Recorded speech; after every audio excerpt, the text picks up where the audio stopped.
Guys welcome back YouTube channel. അപ്പോൾ നിങ്ങൾ ഇരിക്കുന്നത് നമ്മുടെ എന്താ പറയുക അതെ കന്യാകുമാരിയിലെ ഷോപ്പിങ്ങിലാണ്. അപ്പോൾ നമ്മൾ കുറേ സാധനമൊക്കെ വാങ്ങിച്ചിട്ടുണ്ട് എന്നാണ് എൻ്റെ വിചാരം. പക്ഷേ പാക്ക് ചെയ്തപ്പോഴാണ് ഞാൻ അറിഞ്ഞത് ഒരു ചെറിയ സാധനം വാങ്ങിച്ചിട്ടുണ്ടെന്ന്.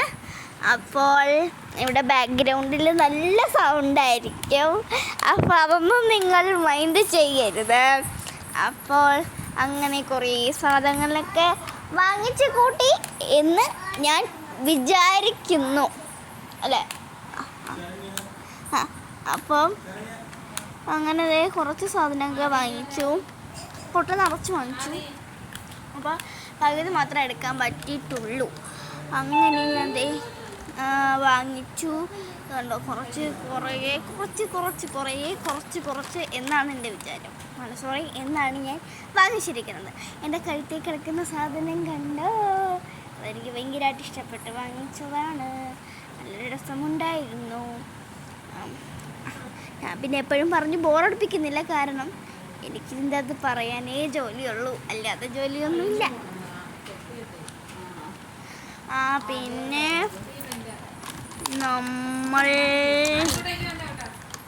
വേറെ കടയിൽ കയറിയിട്ട് ഇത് കണ്ടു, എനിക്ക് ഭയങ്കരമായിട്ട് ഇഷ്ടപ്പെട്ടു ഈ പെയിൻറ്റ് ബ്രഷ്. ഇവിടെയൊക്കെ നല്ല ചീപ്പായിട്ടുള്ള റേറ്റിൽ ക്വാളിറ്റി ഇല്ല, ബട്ട് നമുക്ക് ഇഷ്ടമുള്ളത് അത്രയൊക്കെ വാങ്ങിക്കാറുള്ളൂ. നല്ല ചീപ്പ് ഇതായിട്ടാണ് കിട്ടുന്നത്, കാരണം നല്ല വിലക്കുറവിലാണ് ഇത് നമുക്ക് കിട്ടുന്നത്.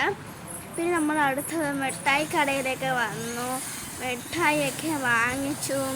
എനിക്ക് ഞാനൊരു പുളിമിഠായി വാങ്ങിക്കാൻ പോയിട്ട് എന്താ പറയുക, ഒരു കുന്ന് തന്നെ വാങ്ങിച്ചു എന്ന് വേണം പറയാൻ. കുടച്ചക്രം തപ്പി പോയിട്ട് കുന്ന് തന്നെ വാങ്ങിച്ചു എന്ന് വേണം നമുക്ക് ഇതിനകത്ത് കൊടുക്കാൻ. അതേ കിടക്കുന്ന പുളിമിഠായി, ആ പുളിമിഠായി തപ്പിയിട്ടാണ് ഞാൻ പോയത്. അവിടെ ചെന്നപ്പോഴാണ് പണ്ടത്തെ കുറേ മിഠായി, പമ്പരം മിഠായി, ചക്കര മിഠായി, ജോക്കർ മിഠായി, പുളി.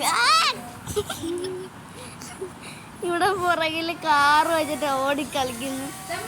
നിങ്ങളതൊന്നും മൈൻഡ് ചെയ്യരുത് ഗൈസ്.